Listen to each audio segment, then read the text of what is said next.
Baik, kita menuju ke gedung KPK Jakarta. Ini adalah barang bukti yang disita oleh penyidik KPK dan ini diduga berkaitan dengan OTT yang dilakukan KPK semalam terhadap Wakil Menteri Tenaga Kerjaan Immanuel Ebenezer. Dan hingga saat ini Wamenaker masih terus diperiksa oleh penyidik KPK dan KPK memiliki waktu 1 kali 24 jam untuk menentukan status dari hasil OTT KPK kepada Immanuel Ebenezer atau yang kerap disapa oleh Noel. Dan hingga saat ini KPK menyatakan ada 10 orang yang telah ditangkap berkaitan dengan OTT KPK terkait dengan dugaan pemerasan dalam kasus sertifikasi K3 atau keselamatan dan kesehatan kerja. Sebelumnya, Wakil Ketua KPK membenarkan penangkapan dari Wamenaker Immanuel Ebenezer dan juga menyebutkan ada sejumlah barang bukti, yakni uang dengan jumlah besar dan juga puluhan mobil hingga 2 motor Ducati. Hingga saat ini belum disampaikan terkait dengan berapa nominal dugaan pemerasan yang telah dilakukan ataupun barang bukti yang telah disita oleh pihak penyidik KPK.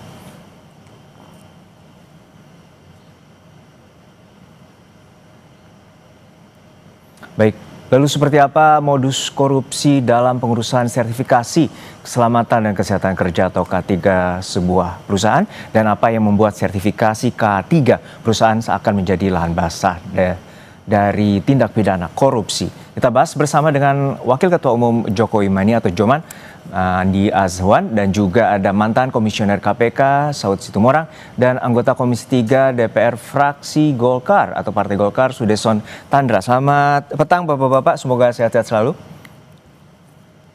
Selamat petang. Ya, saya ke Mas Andi terlebih dahulu. Mas Andi, ini tentu mengejutkan Ketua Umum Anda Jokowi Mania ini terduga terseret OTT KPK dugaan pemerasan dari sertifikasi K3. Terakhir komunikasi dengan Mas Noel kapan? Sudah lama saya komunikasi dengan beliau.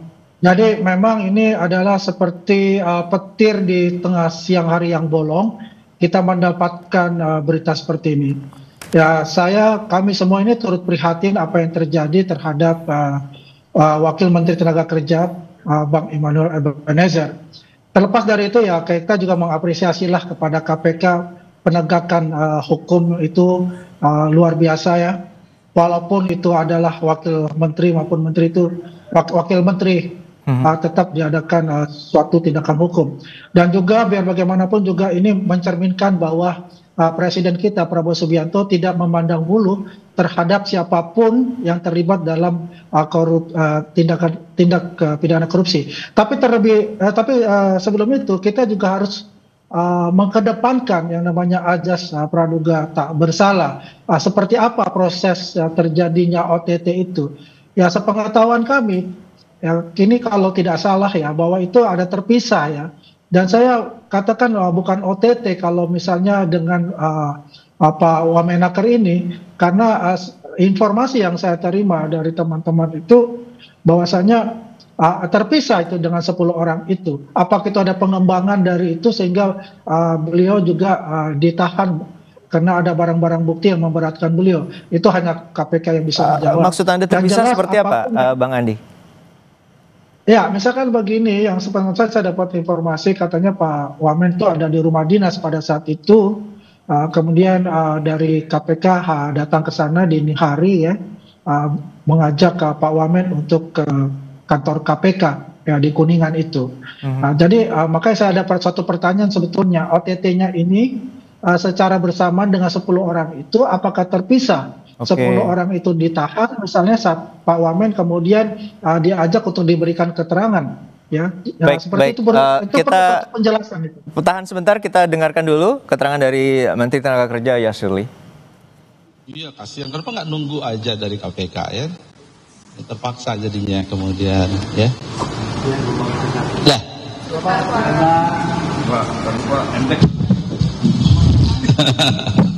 Ke atas dikit. Ya, bismillahirrahmanirrahim. Assalamualaikum warahmatullahi wabarakatuh. Teman-teman media yang saya hormati, selamat sore, salam sejahtera untuk kita semua. Ya, karena nunggu ya jadi mungkin ada beberapa hal yang ingin saya sampaikan.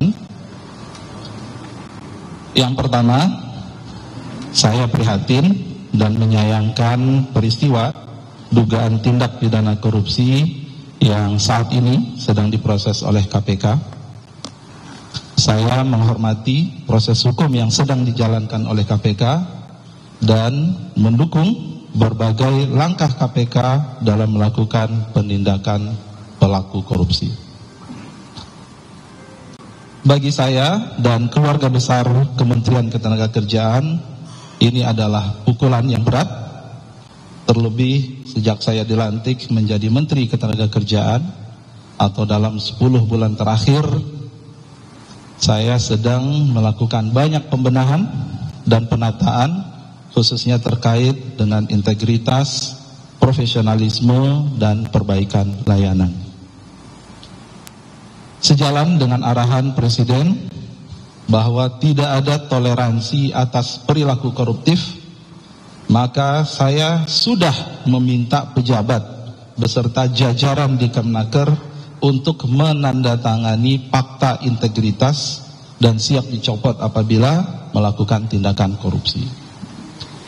Khusus untuk sertifikasi K3, kami sudah melaksanakan fakta integritas bahkan dengan perusahaan jasa K3 atau PJK3 dengan total hampir 1.000 perusahaan jasa K3 di Indonesia. Dan ini baru selesai sebenarnya, dan untuk membuat komitmen supaya tidak ada praktik suap, pemerasan, dan atau gratifikasi.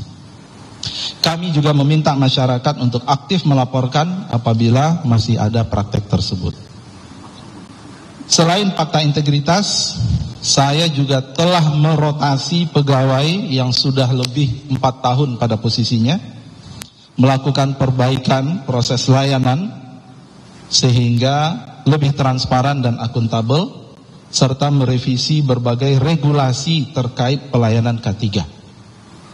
Misalnya Permenaker nomor 33 tahun 2016, Permenaker nomor 5 tahun 2018, Permenaker 8 tahun 2020, dan Permenaker 4 tahun 1987 yang sudah selesai harmonisasi. Peristiwa ini harus dijadikan pembelajaran bersama, dan saya berharap ke depan tidak ada lagi insan di Kementerian Ketenagakerjaan yang terlibat praktik korupsi atau penyimpangan dalam bentuk apapun. Sekian, terima kasih. Pak, posisi Kemenaker sekarang ini gimana Pak? Tunggu aja ya. Masih belum ada keputusan berarti dari Bapak ini bakal jadi? Tunggu aja informasi dari KPK. Pak Menteri, Pak, Satu. Pak Menteri, berarti layanan K3 untuk sertifikasi tetap berjalan kan Pak? Tetap berjalan. Ya. Dan tadi Pak Mensesnek sudah menyampaikan kalau misalnya akan ada peluang potensi untuk penggantian Wamenaker gitu. Itu tanggapannya seperti apa? Ya, kita. Yang kedua, kinerja Kemenaker kan dinilainya bagus. Nah, gitu. Tapi dengan adanya kasus ini menjadi catatan tersendiri. Kemudian pertanyaan selanjutnya Pak, yang ditangkap adalah 10 orang dan katanya ditangkapnya di gedung K3 yang sebelah, gitu. Apakah benar seperti itu? Dan dalam 10 orang itu selain Pak Kemenaker, apakah ada yang lain, pejabat yang lain dari Kemenaker yang juga ikut hidup? Ya, terkait dengan proses tadi malam, detailnya siapa, kami cenderung kita tunggu dulu ya, tunggu nanti. Saya yakin KPK akan menyampaikan press conference-nya, ya, sehingga kita dari situ nanti kita lihat, ya. Dan tadi saya sampaikan, ya, kita tunggu dan ini harus kita hormati proses itu, ya.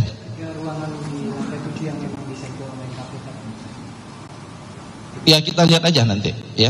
Artinya berarti masih ada proses penggalian informasi dan seterusnya barang bukti. Tentu sekali lagi kita hormati, ya.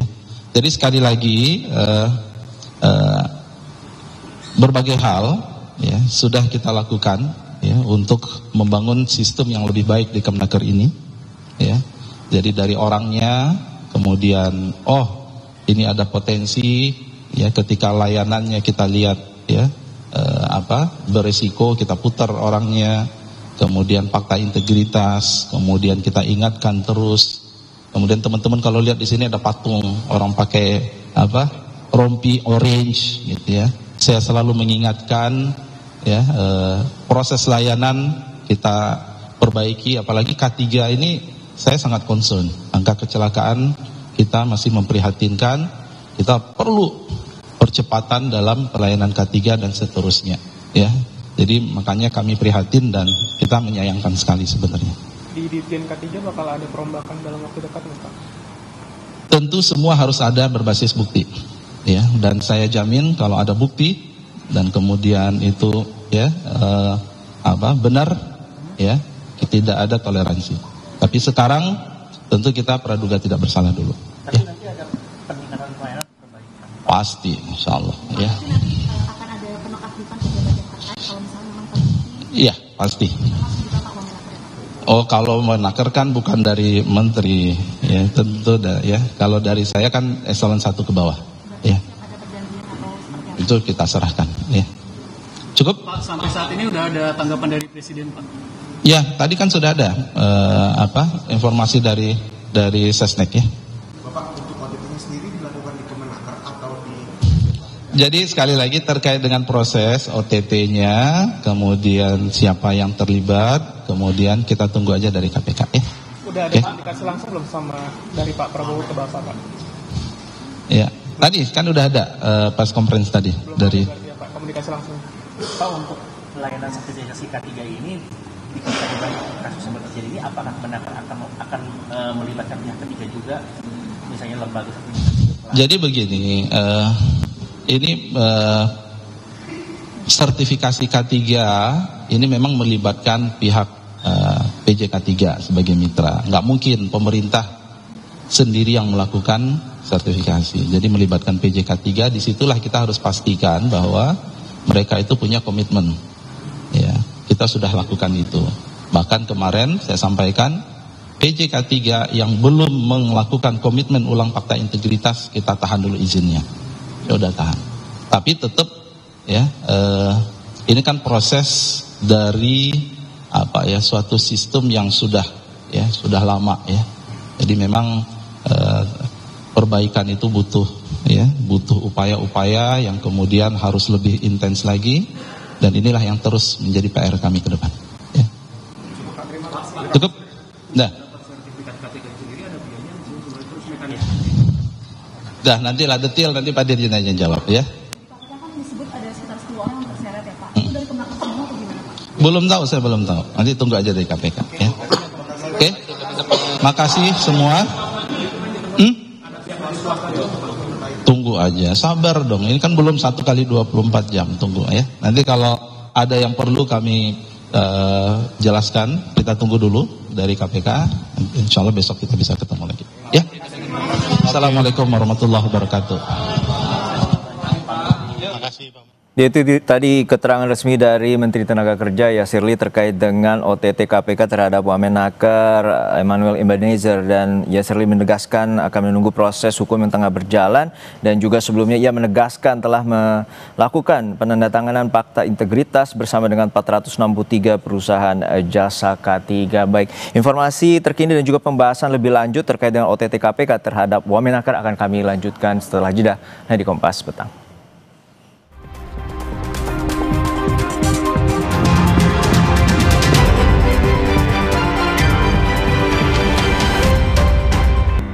Baik, kami lanjutkan kembali terkait dengan pembahasan OTT KPK terhadap Wakil Menteri Ketenagakerjaan Emmanuel Ebenezer, dan kami sudah bersama dengan narsum kami. Lalu kita sapa terlebih dahulu ke mantan Komisioner KPK Bang Saud Situmorang. Bang Saud, tadi kita lihat sejumlah puluhan mobil, lalu juga ada mungkin belasan motor yang juga sudah disita oleh KPK. Dari Wakil Ketua KPK Pak Fitro menyebutkan bahwa uang juga ada disita walaupun tidak disebutkan nominalnya, namun diduga telah lama ada dugaan pemerasan ini. Menurut Anda seperti apa bahwa ini salah satu modus yang juga diduga sebagai praktik yang berada di Kemenaker? Pertama ya tentu kita harus melihat juga bahwa konstruksi dari sebuah OTT itu kan selalu saja diawali oleh whistleblower, apakah itu dari masyarakat atau dari lingkungan tempat yang bersangkutan kerja, sehingga kemudian KPK bisa memastikan terjadi suatu peristiwa pidana, kemudian mereka melakukan klarifikasi secara tertutup. Setelah menemukan 2 bukti, mereka melakukan penyelidikan. Penyelidikan itu dimulai melakukan surveillance, take out, menyadap dan seterusnya, sehingga kemudian ketika kemudian diamati terjadi peristiwa pidana yang disebut sebagai OTT. Nah, kemudian ketika mereka mengambil beberapa barang bukti, tentu ada hal-hal yang mereka lebih paham ya. Kita nggak ngerti apakah itu ada kaitan langsung tidak langsung dengan peristiwa pidana yang disebut sebagai beberapa media itu disebutnya pemerasan dikaitkan dengan K3. Tentu mereka yang lebih paham apakah itu relevan dengan peristiwa pidananya. Kalau umpamanya dilakukan tidak ada dengan model-model transfer atau dilakukan dengan cash atau apa, itu pasti penyidik yang lebih paham di sana, sehingga kita belum bisa masuk detail di situ apakah mobil atau barang apapun yang diambil itu nanti ada kaitan langsung tidak langsung dengan peristiwa pidananya. Itu dulu sementara, Mas. Oke. Tapi sebelum ke Pak Sudeson, saya ke Bang Andi dulu. Bang Andi, Anda tentu melihat ini ada sejumlah mobil-mobil yang disita. Anda sempat mengenali atau salah satunya mobil yang dimiliki oleh Mas Wamen Noel? Ya, tadi saya tidak melihat ya mobil itu karena tadi kamera saya tertutup itu gitu. Tapi sepengetahuan saya, beliau itu tidak bisa menyetir mobil ya, selalu diantar oleh istri beliau kemana-mana gitu. Ya, cuma ini agak kaget bahwasanya itu banyak mobil yang dikatakan itu ada puluhan mobil. Apakah puluhan mobil itu hanya untuk Pak Wamen misalnya, ataukah itu dari akumulasi dari seluruh 10 orang yang kena OTT itu gitu loh. Nah, ini mesti ada klarifikasi untuk itu nanti ya. Ya memang sebaiknya kita juga menunggu rilis resmi dari KPK tentang OTT ini. Baik. Begitu Juno. Baik. Saya ke Pak Sudeson. Pak Sudeson, ini merupakan OTT KPK terhadap jajaran atau pembantu dari Presiden Prabowo, dan ini juga belum genap setahun bahwa OTT yang terkena adalah Wakil Menteri Emmanuel Ebenezer. Pandangan Anda, Pak Sudeson? Ya, pertama tentu kami sangat sedih ya melihat peristiwa ini. Apalagi Presiden bukan saja satu kali, berkali-kali di dalam pidato. Bahkan Presiden sangat keras kan. Ya, terakhir di sidang MPR ya kalau tidak salah. Sidang MPR keras sekali beliau mengatakan. Nah, seharusnya pembantu-pembantu beliau itu menangkap arah kebijakan dari Presiden seperti itu dan secepatnya meninggalkan perilaku-perilaku koruptif seperti ini ya. Tapi saya juga mau memberikan apresiasi kepada KPK yang bertindak sangat cepat, dan tentu ini merupakan suatu prestasi yang baik bagi KPK. Nah, ke depan ini terus terang ya, bagi ini ada rekan kami sesama anggota Komisi 3 tadi mengatakan ini kan gol bunuh diri ya. Dibawa Presiden langsung melakukan peristiwa seperti ini ya, tentu kita semua menjadi malu terjadi. Tetapi saya itu ingin melihat begini, ada 2 hal yang penting yang harus kita lihat, yaitu di Kementerian Tenaga Kerja ini udah berkali-kali, bukan satu kali. Ya kan? Dan tadi yang dikatakan fakta-fakta integritas itu menurut saya percuma itu. Ya, harus dilakukan apa? Kenapa sertifikat K3 ini menteri atau wakil menteri harus ikut terlibat? Serahkan itu kepada pihak yang punya keahlian. Jangan lagi ikut mencampuri itu. Ya toh? Itu kenapa diserahkan kepada outsourcing supaya menghindari persentuhan antara kementerian atau instansi yang terkait dengan pihak-pihak, dengan warga masyarakat. Kan itu tujuannya. Untuk menghilangkan kemudian ya orang yang mulai memeras dan sebagainya. Tadi kan perkataan pemerasan itu menurut kami malu tuh. Malu sekali. Ya, pemerasan itu kan di dalam dunia gangster itu kan perilaku orang primitif, ya. Orang kalau kata-kata pemerasan itu malu tuh, ya. Dan ini harus menjadi pelajaran bagi kita semua, begitu loh. Baik. Nah, Oke. ini menjadi acuan bagi seluruh pembantu presiden bahwa ini perilaku ini mempermalukan kita semua. Bayangkan aja presiden dengan pidatonya yang sangat keras dan berapi-api, di belakang itu dipermalukan seperti ini. Oke. Ya. Baik, Saya kita minta ke Bang KPK untuk mengungkap dan menangkap semua yang terlibat di dalamnya. Kira-kira demikian. Baik, kita ke Bang Saud. Bang Saud, ini juga sebelumnya kalau berkaca ada kasus juga dugaan pemerasan pada periode sebelumnya terkait dengan rencana penggunaan tenaga kerja asing, dan itu juga saat ini masih dalam pengusutan KPK dan ada 8 tersangka. Dan Anda melihat seperti apa untuk sertifikasi K3 ini, dugaan pemerasan ini juga turut terjadi? Ya, itu tadi bahwa tentulah mereka masuk di core bisnisnya dia. Core bisnisnya itu kan macam-macam, mulai dari izin kerja, terus sertifikasi K3 dan lain-lain. Yang intinya adalah bagaimana itu bisa dijalankan kalau memang kemudian kaitannya ada perilaku yang terganggu dengan integritas. Ya tentu KPK masuk dengan penindakan. Karena saya juga periode sebelumnya juga melakukan kunjungan ke kementerian itu untuk kemudian kita berdiskusi mengenai tata kelola. Tetapi tata kelola itu kan lagi-lagi kan kita nggak bisa memantau 24 jam di situ. Kemudian menteri yang kemudian belum ada kurang dari setahun sudah bisa melakukan satu peristiwa pidana yang apalagi kalau dengan pemerasan dan seterusnya, itu kan menjadi pertanyaan. Tapi Anda ada melihat ada kaitan dengan fakta integritas yang baru saja ditandatangani 19 Agustus kemarin, Pak Bang Saud? Ya, itu kan sangat normatif ya. Okay. Bahkan kan itu disumpah itu di depan presiden juga. Ya kan? Itu mana lebih tinggi sebenarnya. Jadi maksud saya begini loh. Oke. Baik. Tadi kalau sudah disampaikan oleh Bang Saud, kita tahan sementara. Ada keterangan resmi dari pihak KPK terkait dengan penyidikan ataupun OTT KPK yang terjadi semalam. Sampaikan update-nya. Berarti kendaraan itu dari 14 tersangka? Kendaraan dari beberapa pihak, ya. Terkait dengan pemeriksaan bagaimana Mas update-nya Mas? Ya, masih dilakukan pemeriksaan, jadi belum bisa kami sampaikan saat ini. Ya, nanti kami akan update. Jam berapa kemarin malam? Rangkaian, jadi nanti detailnya, kronologinya nanti kami akan sampaikan saat konferensi pers. Oke ya? Ada berapa orang? Penyelenggara negara nanti ekspres ya? Kenapa, Mas? Dari 14 itu ada penyelenggara negara? Ya, betul. Ada penyelenggara negara, ada juga pihak swasta. Ya. Nanti kami detailkan ya. Berapa? Kenapa? Langkah selanjutnya terhadap kendaraan? Ya, kendaraan ini kan sebagai barang bukti ya, dan sekaligus tentunya sebagai langkah awal nanti untuk aset recovery dalam penanganan perkara ini. Mas, artinya Immanuel Ebenezer pun masih diperiksa di dalam, begitu ya Mas? Pemilikan kendaraan itu apakah punya wamenaker? Ya, nanti semuanya akan kami sampaikan ya detailnya, belum bisa kami sampaikan secara rinci pada kesempatan ini. Ya, kita tunggu, karena masih dilakukan pemeriksaan secara intensif. Berarti Mas Budi uangnya ada berapa? Untuk uang, ada sejumlah uang yang memang diamankan ya dalam kegiatan tangkap tangan ini, namun jumlahnya berapa belum bisa kami sampaikan saat ini ya, masih dihitung. Ya. Kendaraan Mas, kendaraan? Sudah tadi kan?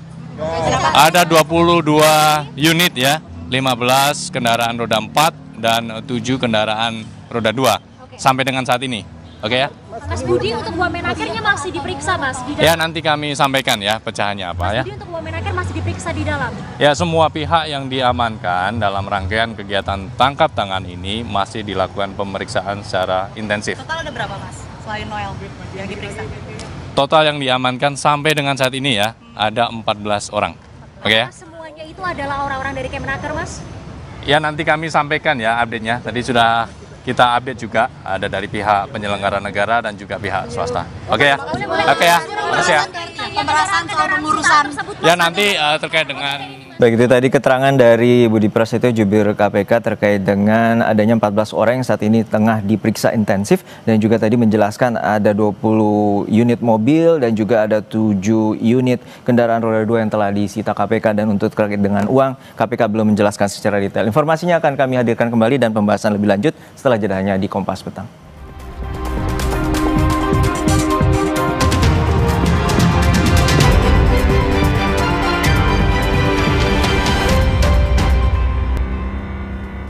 Anda masih menyaksikan Kompas Petang terkait dengan pembahasan OTT KPK terhadap Wamenaker Immanuel Ebenezer. Lalu kita sambungkan kembali pembahasan kami dengan Bang Saud Sitomorang, mantan komisioner KPK. Bang, tadi dari KPK menyebutkan bahwa ada pihak swasta juga yang tengah diperiksa saat ini secara intensif, dan juga dari barang bukti bahwa mobil-mobil itu juga terdapat dari sejumlah pihak.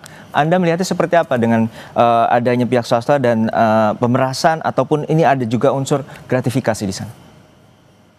Ya, kalau bahasnya tadinya disebutkan soal K3 itu kan itu standarisasi yang udah ada ISO-nya secara internasional. Kalau umpamanya sebuah perusahaan yang di dalamnya ada server, tentu itu ada standar-standar, bahkan pemadam kebakarannya itu disebutnya pemadam kebakaran dengan kering gitu ya. Standar-standar itu ada semuanya. Kalau hotel seperti apa, kalau industri ini seperti apa.